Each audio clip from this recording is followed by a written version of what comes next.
نحمده ونستعينه ونستغفره ونعوذ بالله من شرور أنفسنا ومن سيئات أعمالنا من يهده الله فلا مضل له ومن يضلل فلا هادي له وأشهد أن لا إله إلا الله وأشهد أن محمدًا عبده ورسوله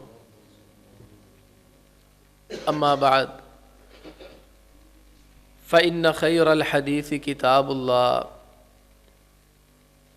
وخير الهدي هدي محمد صلى الله عليه وسلم وشر الأمور محدثاتها وكل محدثة بدعة وكل بدعة ضلالة وكل ضلالة في النار قال الله تعالى في محكم تنزيله ولن ترضى عنك اليهود ولا النصارى حتى تتبع ملتهم۔ محترم بھائیو، عزیز بزرگوں اور دوستو، جب سے اللہ کے پیغمبر علیہ الصلاۃ والسلام نے دین اسلام کی دعوت دی، اسی وقت سے تکلیفوں کا آغاز ہو گیا۔ تکلیف صرف یہی نہیں ہوتی کسی کو تھپڑ مار دیا، کسی کا مال چھین لیا۔ آپ کسی شریف آدمی کو، عزت دار آدمی کو گالی دیں، بدتمیزی سے مخاطب کریں تو اس کے لیے وہی تکلیف ہے۔ جو عزت دار ہو اور اسے اپنی عزت کا احساس بھی ہو کہ میری کوئی عزت بھی ہے، میں ایک انسان ہوں، مسلمان ہوں، اسے تکلیف پہنچانے کے لیے کوئی تھپڑ مارنا، ٹھڈے مارنا یہ ضروری نہیں ہوتا۔ آپ اس کو گالی ہی دے دیں، بدتمیزی ہی کر دیں، کسی کے سامنے اس کی توہین ہی کر دیں، اس بیچارے کو کئی دن پریشانی رہتی ہے کہ میرے ساتھ یہ کیا ہو گیا۔ تو جیسے ہی اللہ کے نبی علیہ الصلوۃ والسلام نے دین کی دعوت دی، سگا چاچا وہ کہتے تبا لک سائر الیوم الہذا جمعتنا، معاذ اللہ اس نے بکواس کی ابو لہب نے کہ آپ تباہ و برباد ہو جائیں، آپ کا بیڑا غرق ہو جائے، ہمیں اس کام کے لیے جمع کیا تھا۔ یہ بھی پہلا دن ہے دین کی تبلیغ کا۔ پھر آپ علیہ الصلوۃ والسلام کو جو ستایا گیا، مارا پیٹا گیا، بیٹیوں کو طلاقیں دلوائی گئیں۔ اللہ کے حبیب علیہ الصلوۃ والسلام کی 2 صاحبزادیوں کا نکاح ہو چکا تھا، دباؤ ڈال کر دونوں کو طلاق دلوائی گئی۔ پھر اللہ کے نبی علیہ الصلوۃ والسلام کی بڑی صاحبزادی محترمہ بی بی زینب رضی اللہ تعالی عنہا، ان کے شوہر نامدار ابو العاص بن ربیع، مسلمان تو وہ بڑی دیر کے بعد ہوئے، بدر کے بعد کہیں جا کر، لیکن ان کے اوپر بھی مسلسل ایک دباؤ تھا کہ اپنی بیوی کو طلاق دو۔ انہوں نے کہا میں کیوں دوں، میں اپنے گھر میں خوش ہوں، میری بیگم ہے۔ خیر انہوں نے بڑی استقامت اور ثابت قدمی کا مظاہرہ کیا۔ پھر آپ علیہ الصلوۃ والسلام کے صحابہ کو گالیاں دینا، ان کو مارنا پیٹنا، لہو لہان کر دینا، یعنی جس دن سے دین کا آغاز ہوا ہے، دینداروں پر، دین والوں پر جس کا بس چلا اس نے ظلم زیادتی کی انتہائی کی ہے۔ پھر آپ علیہ الصلوۃ والسلام کے بعد عمر فاروق رضی اللہ تعالی کی شہادت، یہ بھی ایک سازش۔ جناب عثمان غنی رضی اللہ تعالی عنہ کی شہادت، جناب علی مرتضیٰ رضی اللہ تعالی عنہ کی شہادت، اور اس سے پہلے جنگ جمل، جنگ صفین، جنگ نہروان، اتنے سخت قسم کے سازشی واقعات ہوئے. جناب عبداللہ بن زبیر کی خلافت کا خاتمہ، پھر عبد الملک بن مروان کا آنا، پھر 90 سال تک ان کی خلافت، پھر خاتمہ. بنو عباس آئے، 554 سال تک 56 سال تک بنو عباس نے حکومت کی، چاہے جیسے بھی تھے. پھر ان کا سقوط، خلافت اندلس کا سقوط، پھر خلافت عثمانیہ وہ گری. جو اتنے بڑے سانحے اور واقعات ہیں کہ آپ حیران رہ جائیں گے. ان تمام واقعات کے پیچھے اصل مقصد کیا تھا کہ کسی طریقے سے مسلمان دین پہ عمل نہ کریں، یہ یہاں مسلمان نہ رہیں، اور اگر یہ مسلمان رہے ان کا جو دینی رنگ ڈنگ ہے وہ نظر نہیں آنا چاہیے، شکل سے مسلمان نہ لگے. آج آپ دیکھ لیں جو آج کا کمزور مسلمان ہے، نام نہاد عاشق رسول ہے، آپ اس کو کسی کافر کے ساتھ کھڑا کر لیں، یہاں نہیں، یہاں تو پتہ چل جائے گا کہ مسلمان ہے. کسی کافر ملک میں لے کے جائیں، اس کو کسی کافر کے ساتھ کمپیریزن کریں، موازنہ کریں اور پہچان کے دکھائیں کہ یہ مسلمان ہے. وہی لباس، وہی شکل، وہی عقل، وہی سوچ، وہی فکر، وہی نظریہ. اگر کافر اسلام کے خلاف بات کرے گا، زبان درازی کرے گا، تو یہ نام نہاد مسلمان اسلام کی خدمت کرنے والوں کے خلاف بکواس کرے گا. اشفاق احمد نے بڑی پیاری بات کہی ہے. اس نے کہا جو لوگ علماء پر اور دینداروں پر طعن کرتے ہیں، حقیقت میں وہ اسلام پر طعن کرنا چاہتے ہیں، اللہ تعالیٰ کو برا بھلا کہنا چاہتے ہیں، لیکن اتنی ہمت کرنے کی جرت ان کے اندر نہیں ہے. تو یہ اسلام پھر بھی بچتا تھا. اتنے بڑے بڑے واقعات ہوئے ہیں، لاکھوں مسلمان. اب آپ بغداد کو دیکھ لیں، تتاریوں نے کیا کچھ نہیں کیا، کھوپڑیوں کے مینار کھڑے کر دیے، دریائے دجلہ میں خون کی ندیاں بہہ گئیں، نہر فرات کے اندر کتابیں اتنی پھینکی کہ اس کی سیاہی سیاہی ہوگی ہر طرف. لیکن اس کے باوجود حکومتیں رہے نہ رہے. یہ اسپین کے اندر کیا ہوا ہے، جو وہاں مسلمانوں کے ساتھ ہوا ہے، آپ دیکھیں حشر نشر ہو گیا. یہ جو ایتھوپیا، صومالیہ جسے ہم کہتے ہیں نا، ایتھوپیا، یہ 100% مسلمان تھے، اب 1% مسلمان نہیں ہے. یہ آسٹریلیا کے جزائر، یہ سارے مسلمان تھے. یہ سائبیریا کے جنگل سارے مسلمان تھے. یہ روسی ریاستیں ساری کی ساری ادھر مسلمان تھی. آپ قازقستان، تاجکستان، ان علاقوں میں نکل جائیں، روس میں نکل جائیں، سائبیریا کے سب علاقے مسلمان تھے. یہ انڈونیشیا 100% مسلمان تھا، اور یہ ملیشیا 100% مسلمان تھا، لبنان مسلمان تھا. اب یہ علاقے جن کے میں نے بعد میں آخر میں ابھی نام لیے ہیں، یہاں اسلام بہت کم ہے. کہ ان کا ایک ہی طریقہ کار ہوتا تھا، جہاں بس چلتا تھا وہ نسلیں ہی ختم کر دیتے، سارے ہی مار دیتے تھے، کھوپڑیوں کے مینار کھڑے کرتے. لیکن اس کے باوجود ہم دیکھتے ہیں مسلمان رہے نہ رہے، حکومت رہے نہ رہے، دولت رہے نہ رہے، مسلمان ہی رہتا تھا.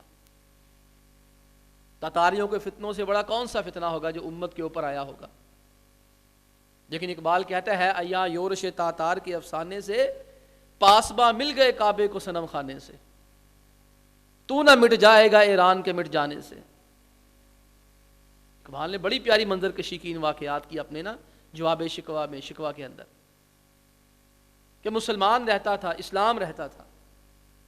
مسلمان اتنا مسلمان ہوتا تھا، حکومتیں جانے کے باوجود، جسمانی طور پر مغلوب ہونے کے باوجود، پیسہ جانے کے باوجود، اس کی شادی مسلمانوں جیسی ہوتی تھی، اس کی شکل مسلمانوں جیسی رہتی تھی، اس کا لباس مسلمانوں جیسا رہتا تھا، اس کا کردار مسلمانوں جیسا رہتا تھا.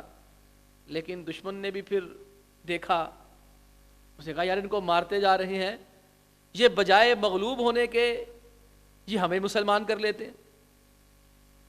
یہاں بر صغیر میں کیا کچھ نہیں کیا گیا. عیسائیوں نے جب یہاں قبضہ جمایا ہے، 150-200 سال پہلے یہاں جب آئے ہیں، ٹیپو سلطان رحمہ اللہ کی شہادت کے بعد صحیح معنوں میں ان کا تسلط یہاں قائم ہو گیا تھا. وہ نہیں چاہتے تھے خلافت، یہ جو ہے وہ بادشاہت گرے، وہ نہیں چاہتے تھے. ان کو پتا تھا اس گرتی دیوار کو دھکا دینے کا فائدہ ہی کوئی نہیں. یہ برائے نام بادشاہ تھے. سلطنت شاہ عالم از دلی تا پالم، یہ محاورے تھے کہ بہادر شاہ ظفر سے جو پہلا ایک بادشاہ تھا شاہ عالم، تنزل لوگ کہا کرتے تھے سلطنت شاہ عالم از دلی تا پالم. جو بادشاہ ہے نا بر صغیر کا شاہ عالم، اس کی سلطنت اس کے گھر سے لے کے اس کی دہلیز تک کی ہے، یہاں تک اس کی مرضی چلتی ہے، باقی پورا بر صغیر انگریز کے قبضے میں تھا. انگریز کی تاریخی وجوہات ہیں. انگریز آخر 1857 کے اندر ہی کیوں بہادر شاہ ظفر کو ختم کرتا ہے، پہلے کیوں نہیں کرتا؟ 100 سال پہلے بھی یہ حکومت گر سکتی تھی، نہیں گرائی. 100 سال انگریز نے اس کو سٹینڈ کیا ہے.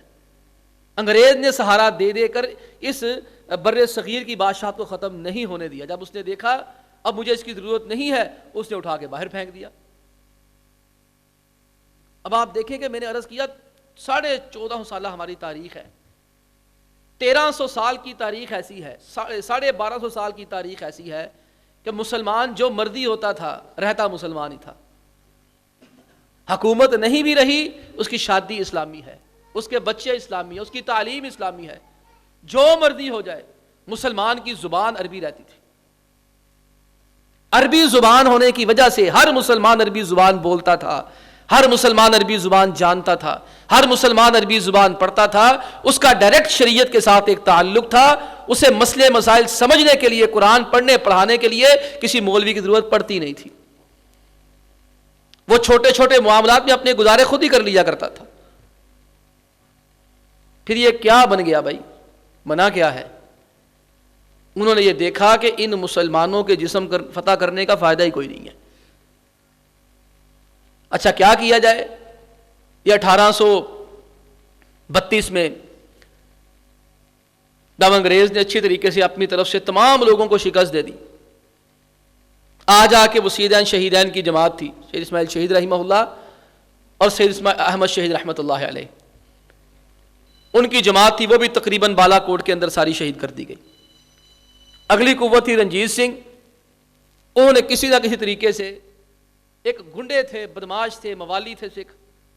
رنجیت سنگھ ایک ڈاکو تھا، اس نے اپنے ارد گرد جتھے اکٹھے کیے تھے ڈاکوؤں کے، بدماشوں کے، وہ انہوں نے تتر بتر کر دیا سارے. کوئی پیچھے مقصد اور ذہن تھا ہی نہیں کہ ہم نے بس قتل و غارت گری کرنی ہے، اور کوئی مقصد خاص نہیں تھا.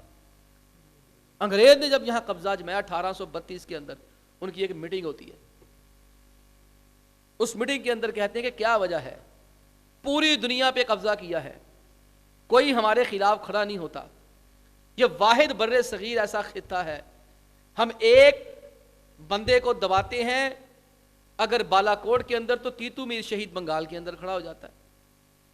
اگر بالا کوٹ میں شہید بھی ہو جاتے ہیں عنایت علی، ولایت علی، امیر علی، صادق پور، اعظم گڑھ، وہاں قبیلوں کے قبیلے اور برادریوں کی برادریاں کھڑی ہو گئی تھی اسلام کو بچانے کے لیے، لڑنے کے لیے.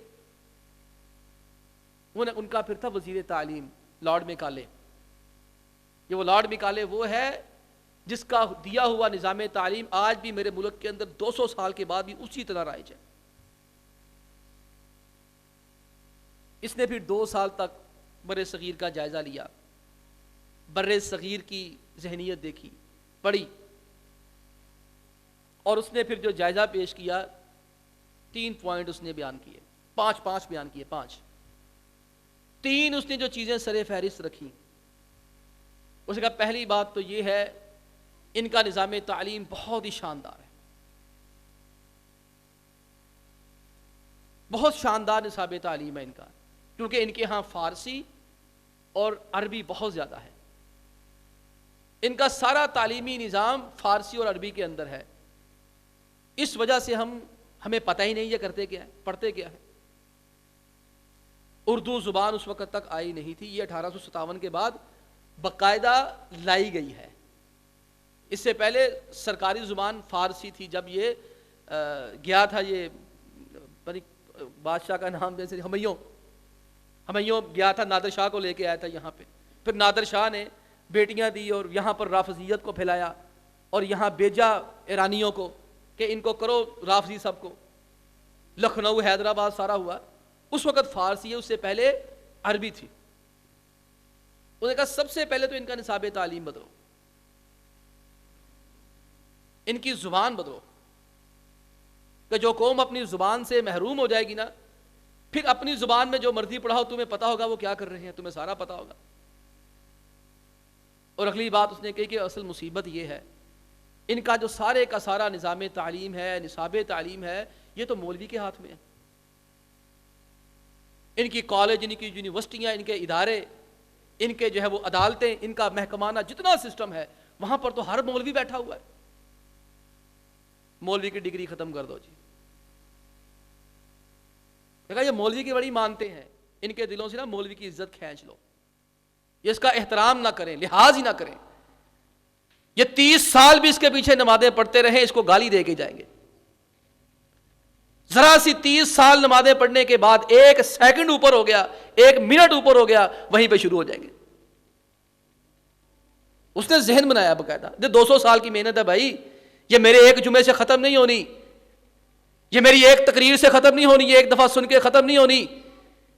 یہ جو بے عزتی ہمارے دل و دماغ میں بری ہے کہ جہاں چاہا اسے ذلیل کر دیا، جہاں چاہا گالی دے دی، جہاں چاہا برا بھلا کہہ دیا۔ اور اللہ کے بندو 200 سال کی محنت ہے پیچھے، میں کیسے ایک جمعے کے اندر ختم کر دوں؟ میں کیسے 1 منٹ کے اندر وہ جو 200 سال کی اس نے جو ہے وہ ایجوکیشنل سسٹم دیا ہے اس کو بدل کے دکھا دوں؟ میں کہا اس کی عزت بڑی ہے، جس کو کوئی بڑا لقب دینا ہوتا ہے نا اسے یہ ملا کہتے ہیں۔ اب ملا گالی ہے،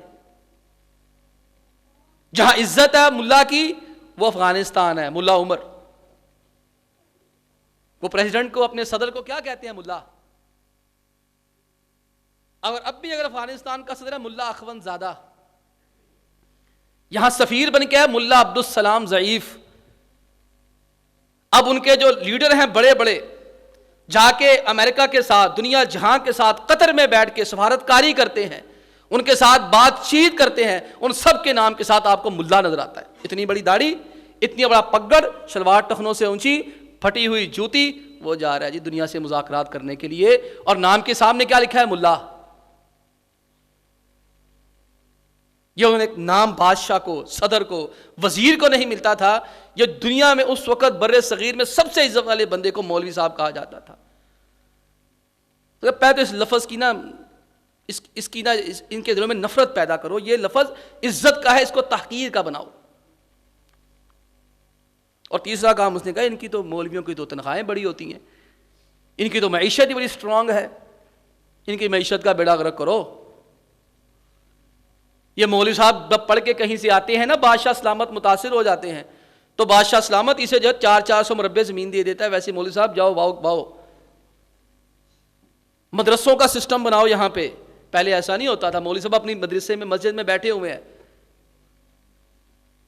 آج ایک ذہن ہے نا، نکاح پڑھا دیا، پیسے کا دے تھی نکاح پڑھایا تھی کیتا ہے، یہی ہے نا، لے انہوں نے پیسے ہی لینے چاہیے، یہ بھلا نبی پیسے لیندے سی، صحابہ پیسے لیندے سی؟ ہاں نہیں لیتے تھے۔ اس کی بنیادی وجہ یہ تھی کہ مولوی خود کسی کے پاس چل کے جاتا ہی نہیں تھا، اس کی مسجد اپنی تھی، سسٹم اس کے پاس تھا، اس کو 7، 5، 6، 20، 30 کنال زمین ملتی تھی حکومت کی طرف سے، جیسے آج بڑے بڑے سرکاری افسران کو ملتی، اس کو 20 نوکر ملتے تھے، اس کو 200 گھوڑے ملتے تھے، حکومت اس کی لاکھوں روپیہ تنخواہ دیتی تھی، اس وقت میں لاکھوں روپیہ تنخواہ ملتی تھی اسے، اس لیے اسے کسی سے لینے کی مانگنے کی ضرورت قطعاً نہیں تھی، وہ کسی کے دروازے پہ دربار پہ جا کے نہیں دیتا تھا، اس سے لوگ مانگنے کے لیے آتے تھے، مدرسے نہیں ہوتے تھے، مولوی صاحب کی مسجد میں جس نے آنا آ کے پڑھ لے، مولوی صاحب رہائش کوئی نہیں دیتے تھے، مولوی صاحب کھانا کوئی نہیں دیتے تھے، جس نے آنا پڑھ لے، جب مرضی آئے پڑھے، وہ ذہن بنے نا وہی 200 سال پرانے کے، جب دل چاہا مولوی کا دروازہ کھٹکھٹا لیا، اس کو ہر وقت مسجد میں ہونا چاہیے، اس کو کہیں باہر نہیں جانا چاہیے۔ بھائی تم بھی آئے اپنے مولوی صاحب کو 10 لاکھ روپیہ دو، وہ کہیں مسجد کے باہر نہیں جاتا، وہ ہر دن وہاں رہے گا۔ بھائیو ذہن سازی ہوئی، اب نصاب تعلیم بدلا، آپ سمجھتے ہیں کہ نصاب تعلیم بہت معمولی بات ہے، آپ یقین کریں گے پچھلے دور حکومت میں جتنی فنڈنگ ہوئی ہے نصاب تعلیم کے نام پر، اور اس سے پچھلے دور حکومت میں، اس سے پچھلے دور حکومت میں، اور نگران وزرائے اعظم کو جو کچھ دیا جا رہا ہے نصاب تعلیم بدلنے کے نام پر، آپ تصور بھی نہیں کر سکتے۔ آپ کے رونگٹے کھڑے ہو جائیں گے، آپ کے بچے جو پڑھ رہے ہیں مجھ سے میں جتنے یہاں باپ بیٹھے ہیں نا، اپنے آپ سے سوال کریں، کبھی انہوں نے اپنے بچوں کے بستے کھول کے چیک کیے ہیں کتابوں کے اندر کیا لکھا ہوا ہے؟ انہیں کیا پڑھایا جا رہا ہے، کیا دیا جا رہا ہے؟ ہم اتنے باؤنڈ ہیں، اتنے مجبور اور مقہور ہیں کہ آئی ایم ایف آتی ہے، معاملہ اس نے کرنا ہے پیسے کا، دینے ہمیں ڈالر ہیں، سود پہ دینے ہیں، اور یہودیوں نے دینے ہیں، عیسائیوں نے دینے ہیں، بات پیسے کی ہو رہی ہے کہ واپس کیسے لوٹائیں گے، اور مرضیاں کیا چلا رہے ہیں کہ نصاب تعلیم ہماری مرضی کا کرو۔ یہاں دانش سکول سسٹم ہے نا پاکستان کے اندر، اور خدا کے بندے دانش نہیں ڈینش ہے، اس کے سپانسر یہودی ہیں سارے۔ یہ پچھلی جو حکومت ابھی ختم ہوئی ہے نا، ان کے جو 2 پنجاب کے وزیر تعلیم کے جو مشیر تھے وہ جرمن سے 2 یہودی تھے، اس حمام میں سارے ہی ننگے ہیں۔ اس وقت پاکستان میں مجھے کچھ دن پہلے ایک 17-18واں گریڈ کے افسر تھے، یہ ٹیچر تھے، کوئی ایک ملاقات میں انہوں نے بتایا، کہتے ہم جو احتجاج کریں نا سرکاری اسکولوں کو پرائیویٹائز کیا جا رہا ہے، ہم جو مارے کھا رہے ہیں وہ تنخواہوں کے لیے نہیں کھا رہے، ہمارا جو بنیادی مسئلہ کیا ہے کہ ہمارے بچوں کا مستقبل تباہ کیا جا رہا ہے، یہ اسکول پرائیویٹائز کر کے یہ قادیانیوں کو دیے جا رہے ہیں، یا آغا خانیوں کو دیے جا رہے ہیں، یہ رافضیوں کو دیے جا رہے ہیں، اور پنجاب کا جو موجودہ وزیر پورا اس میں شریک ہے۔ ہم کہتے ہیں نصاب تعلیم بدلنے سے کچھ نہیں ہوتا۔ اکبر الہ آبادی نے جب یہ اسکول سسٹم بن رہا تھا نا، اس وقت بول کر کہا تھا، شیخ مرحوم کا قول مجھے اب یاد آتا ہے، دل بدل جائیں گے تعلیم بدل جانے سے۔ نصاب تعلیم بدلا، آپ یہاں کی بات نہ کریں، جو ہم مڈل مین بیٹھے ہیں، اپر کلاس کے طبقے کی بات کریں، جو ایجوکیٹر میں پڑھتا ہے، او لیول پڑھتا ہے، اے لیول پڑھتا ہے، جو لمز میں پڑھتا ہے، جو نمل میں پڑھتا ہے، جو ایک سمیسٹر کی 10 لاکھ روپیہ فیس دے رہا ہے، 20 لاکھ روپیہ فیس دے رہا ہے، یہ ان کی مینوفیکچرنگ کمپنیاں ہیں جو اسکول انہوں نے یہاں بنائے ہوئے ہیں، اس کے اوپر سرمایہ لگا رہے ہیں، اسے اسپانسر کر رہی ہیں، اور وہاں اتنے پیسے دینے کے بعد وہیں سے کریم نکال کر ہمارا کوئی وزیر بن رہا ہے، کوئی سفیر بن رہا ہے، ہمارا کوئی مشیر بن رہا ہے، ہمارا کوئی جو وفاقی وزیر بن رہا ہے، وہ جب بن کے آتے ہیں جو انہوں نے پڑھا ہوتا ہے آگے آ کے وہیں پہ ٹھک کر کے لگا دیتے ہیں۔ اتنی بے شرمی پہ مبنی باتیں ہیں، اللہ کی قسم جو آغا خان والوں نے کی ہوئی ہیں، مجھے بیان کرتے ہوئے یہاں شرم آتی ہے۔ قوم بیراہ ہو گئی، بالکل لڑکیاں بیراہ ہو گئی، گمراہ ہو گئی، نوجوان پھسلے، گھروں سے بھاگے، یہ ایسی تعلیم کا شاخسانہ ہے بھائی۔ کس لیے؟ اس لیے کہ آپ بچوں کی کاپیاں دیکھیں، کتابیں دیکھیں، جب بچی بڑی ہوتی ہے، 7ویں 8ویں 9ویں میں پہنچتی ہے، اس کی بلوغت کے آثار شروع ہوتے ہیں، بڑی ہونا شروع ہوتی ہے، اسے سنڈریلا کی کہانی پڑھا دی جاتی ہے، اس کو سنڈریلا کا کردار دیا جا رہا ہے، اس کے اندر بتایا جا رہا ہے سنڈریلا ہوتی ہے، وہ اپنے یار سے ملنے کے لیے، دوست سے ملنے کے لیے ماں باپ سے چھپ کے جاتی ہے، ماں کو بھی نہیں پتا، باپ کو بھی نہیں پتا، راتوں کو نکلتی ہے، مل کے آتی ہے، جوتی کھو جاتی ہے، پھر شہزادہ ہوتا ہے، وہ اس جوتی کو لے کر پورے گھر کے چکر لگاتا ہے، پورے قوم کی بچیاں دیکھتا ہے، بچیوں کو چیک کرتا ہے، ہر ایک کو پسند کرتا ہے، بڑی مشکل سے جا کے آخر میں سنڈریلا پسند آتی ہے۔ ہمارے نصاب تعلیم میں تو یہاں تک انگلش کی کتابوں میں لکھا ہوا ہے کہ لڑکی ہے، اس کے بال بڑے لمبے ہیں، دوست یار ملنے آتا ہے، وہ اپنے بال کھڑکی سے باہر پھینک دیتی ہے، وہ لڑکا اس بالوں کے گچھے کو پکڑ کر اس کے کمرے میں آ کے پوری رات گزار کے چلا جاتا ہے۔ ہم کہتے کچھ بھی نہیں ہوتا، نصاب تعلیم کے بدلنے سے کچھ نہیں ہوتا۔ اللہ کے بندو، اقبال تھا مرد مومن، مرد قلندر، اس نے کہا تھا خوش تو ہم بھی ہیں نوجوانوں کی ترقی سے، مگر لب خنداں سے نکل جاتی ہے فریاد بھی ساتھ، ہم سمجھتے تھے کہ لائے گی فراغت تعلیم، کیا خبر تھی کہ چلا آئے گا الہاد بھی ساتھ۔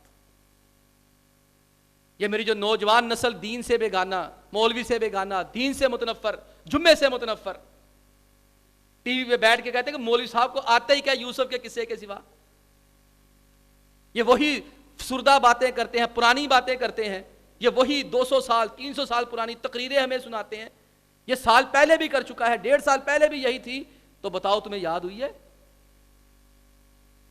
جو 1.5-2 سال پہلے تقریر میری سن کے گئے تھے، کسی کو یاد ہے؟ کوئی آ کے یہاں دہرا سکتا ہے؟ بس سبق یاد کروانا ہوتا ہے، ایک دفعہ یاد نہ ہے دوبارہ بچے کو یاد کروا دیا، دوبارہ آنا ہے تو 3 بار یاد کروا دیا، 4 بار کروا دیا، 70 بار 100 بار اس کی دہرائی کروائی. ذہن اس قدر خراب ہو چکے ہیں. میں آپ کی بات پھر نہیں کر رہا، اپنی نسلوں کو بچا لو. یونیورسٹیوں کالجوں کے اندر جو B A M A M Phil P H D level کے اندر تمہاری میری جوان نسل بیٹھی ہے نا، تمہارا میرا بیٹا اور بیٹی بیٹھی ہے، ان میں سے 14,000 لوگوں نے پاکستان کے اعداد و شمار کے مطابق اپنے آپ کو اپنے مذہب کے خانے میں ایتھسٹ لکھوا لیا. یہاں اس بات کی آزادی ہے نا، مذہب کے خانے میں جو مرضی لکھواؤ، عیسائی لکھواؤ، یہودی لکھواؤ، مسلمان لکھواؤ، جو مرضی لکھواؤ. اب پاکستان کے اندر یہ فضا ہے، کالج یونیورسٹیوں کے بچے وہ اپنے آپ کو ایتھسٹ ملحد لکھوا رہے ہیں. ایک تو یہ مسئلہ کہ نصاب تعلیم ہماری زبان میں نہیں ہے، ماں باپ بیچارے پڑھ نہیں سکتے، ان کی وہاں تک رسائی نہیں ہے اللہ کے بندو. اور دوسرا یہ مسئلہ ہے کہ نصاب تعلیم ہماری زبان میں نہیں، ہماری مرضی کا بھی نہیں ہے. مسلمان کا ایمان خلافت گرنے کے باوجود اسلام کیوں محفوظ رہتا تھا مسلمان کا؟ اس کا نصاب تعلیم اس کا اپنا تھا، اس کا مسجد کے ساتھ تعلق بہت گہرا تھا، بہت زیادہ گہرا تعلق تھا، وابستگی بڑی زیادہ تھی. اب بھی ہے الحمدللہ، ہمیں پتہ ہے اس چیز کا. جو لوگ ماشاءاللہ قریب ہیں وہ اپنے گھر کے مسئلے ہمارے ساتھ آ کے بتاتے ہیں، جو بات کسی کے ساتھ نہیں کرتے. آخر ہمارے اوپر کوئی اعتماد ہے، بھروسہ ہے تو کرتے ہیں نا. بلکہ میں نے تو یہاں تک دیکھا لوگ ہمارے ساتھ آ کر کوئی دل کی بات کر لیتے ہیں، ان کا بوجھ ہلکا ہو جاتا ہے. وہ ایسے سمجھتے ہیں جیسے انہوں نے کسی اندھے کنویں کے اندر بات پھینک دی، اب یہاں سے باہر نہیں جانی. اپنے گھریلو مسائل، بچوں کے مسائل، بچیوں کے مسائل، بیٹوں کے مسائل، بہوؤں کے مسائل، بھائیوں کے مسائل ہمارے ساتھ آ کے دکھ درد پورا شیئر کرتے ہیں.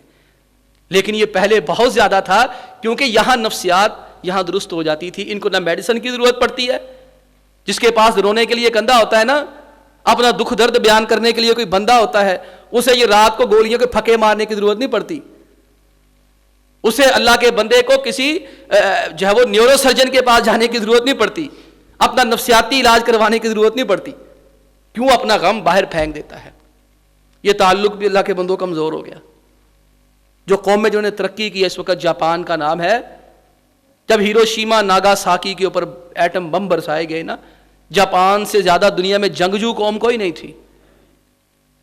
یہ واحد دنیا میں سب سے جنگجو قوم تیر کی طرح سیدھی ہو گئی. نہ فوجی ہے، نہ پولیس ہے، نہ کوئی چیز ہے.